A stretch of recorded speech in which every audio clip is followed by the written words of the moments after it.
they keep talking about how hard they work, how they come in early, how they do all this batting practice, like almost to the point where you get into your own head a little bit. And I was wondering, like, are you in your own head a little bit? And they generally said no.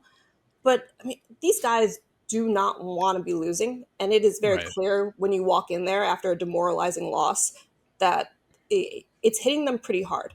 And the reality is that they know the stakes. They know the fact that they have this incredible, like, just payroll, and they have all this talent, and they're not putting it together. And the fact that they can't figure out why, there's certainly frustration.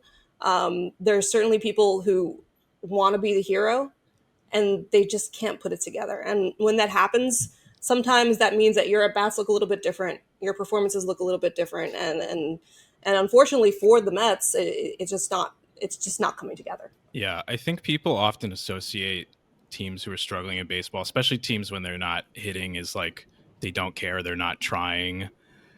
I honestly think it's usually the opposite, like they're trying too hard at this point. There's like a really interesting juxtaposition to make from like last year's team and this year's team. Everyone's like, oh, last year's team had all this magic and all this mojo and blah blah blah.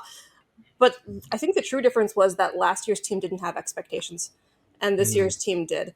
And they got a taste of what it would be like to win in this city, and they wanted more of it.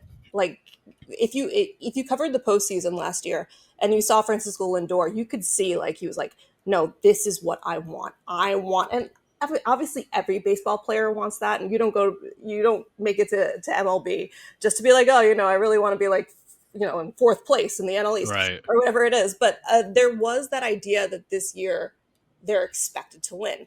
And I think when there is that expectation, and you start out as hot as the Mets did, and then you suddenly go into this decline, it's hard to self-correct.